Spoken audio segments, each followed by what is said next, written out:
Salut les gars. Le récit débute à Zurich, en Suisse, le 17 août 1904. Sabina Spielrein, une juive russe souffrant d'une forme sévère d'hystérie, est internée dans un établissement psychiatrique. Rapidement, elle fait la connaissance de Carl Gustav Jung, un aliéniste prometteur dont les travaux sont imprégnés des thèses de Sigmund Freud. Séduit par les théories novatrices de ce dernier, Jung choisit d'expérimenter l'une de ses méthodes, soigner la patiente par le biais d'échanges verbaux prolongés, empreints de transparence et de sincérité. Lors de leur entretien inaugural, Sabina confesse son incapacité à s'approprier son propre corps, conséquence des violences systématiques qu'elle a subies. Elle relate un songe troublant où apparaît la main de son géniteur. Plus tard, Jung fait part à son épouse de ses premières constatations sur cette nouvelle patiente, mais Emma est davantage préoccupée par leur tentative de procréation, espérant cette fois concevoir un héritier mâle. Au cours de leur deuxième entrevue, Sabina évoque ses visions nocturnes et les coïncidences singulières qu'elle observe dans la réalité. Bien que Jung possède une certaine inclinaison pour le mysticisme, il rejette l'idée de tel hasard et manifeste son scepticisme. Lorsque Sabina laisse soudainement glisser son manteau au sol, le geste de Jung pour l'aider à le ramasser provoque chez elle une réaction de terreur. Quelques jours après, Jung s'absente pour un voyage d'affaires. Privée de sa présence, Sabina devient fébrile et cherche désespérément à attirer l'attention. Elle multiplie les provocations, jouant avec sa nourriture et s'enduisant de boue pour faire réagir le personnel soignant et la direction de la clinique. Elle est finalement contrainte à un bain forcé qui parvient à l'apaiser.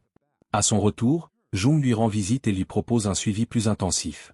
Lors d'une séance, son épouse l'assiste pour un test d'association psychologique où Sabina doit réagir à des mots inducteurs.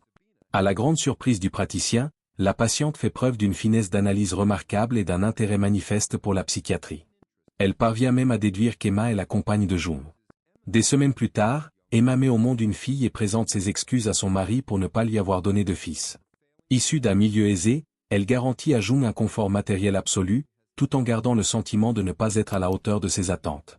Dans les sessions suivantes, Sabina livre davantage de détails sur ses rêves saisissants peuplés de figures mystiques étranges.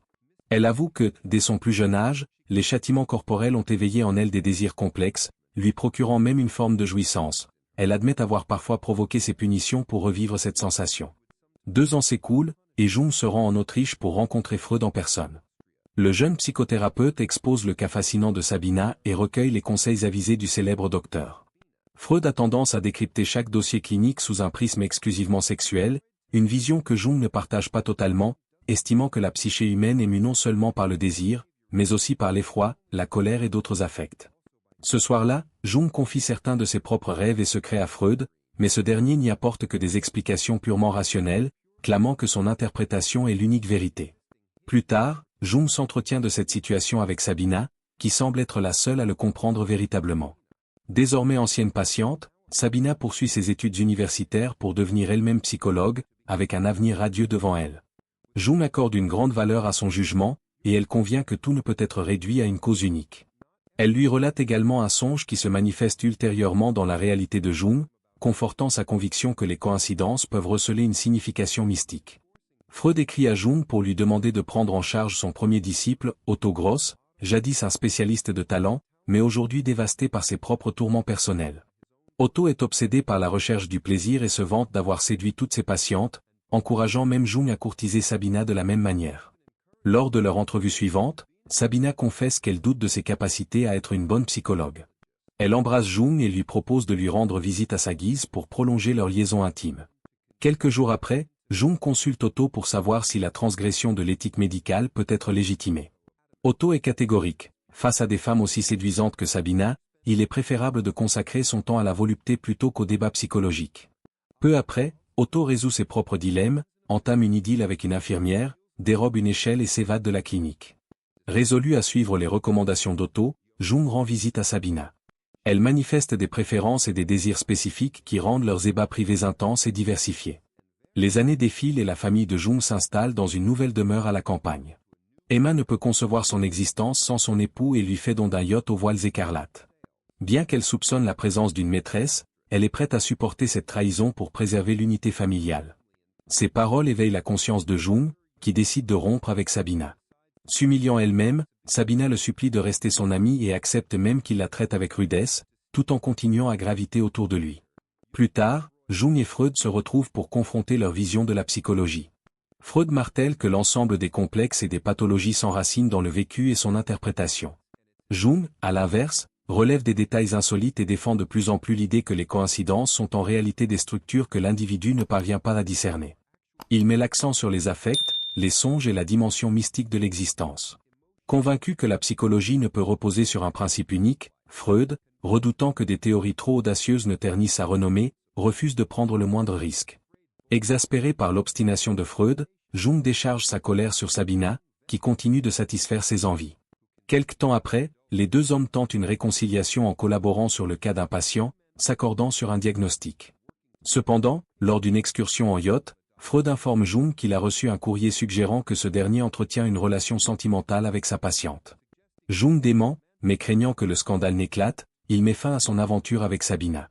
Quelques jours plus tard, il est révélé que les lettres anonymes adressées à Freud et aux parents de Sabina ont été rédigées par Emma elle-même, dans l'espoir de garder son mari. Rapidement, Sabina revient vers Jung, mais cette fois en tant que consoeur psychothérapeute, sollicitant à nouveau son aide pour elle-même.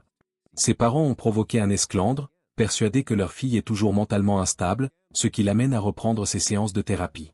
Après avoir réglé sa consultation, Sabina commence à impliquer Freud dans ses manœuvres personnelles, l'informant des détails de ses entrevues avec Jung.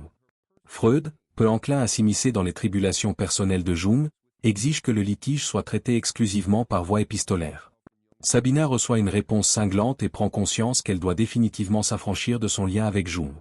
Quelque temps après, elle implore ce dernier de rétablir la vérité auprès de Freud, car elle ambitionne de devenir sa patiente. Parallèlement, Jung et Freud s'embarquent pour l'Amérique dans l'espoir d'y étendre leur influence. Durant la traversée, Jung persiste à divulguer ses songes insolites et réclame la même transparence de la part de Freud. Mais ce dernier, soucieux de ne pas écorner sa renommée, garde ses réflexions sous silence. Cela débouche sur une violente altercation, et Jung cesse de considérer Freud comme son mentor ou sa source d'inspiration. Leurs approches de la psychologie sont désormais trop divergentes. En 1910, Sabina obtient son diplôme, s'affirmant comme une psychologue d'exception. Elle proclame ouvertement que la théorie freudienne est non seulement lacunaire, mais aussi antinomique.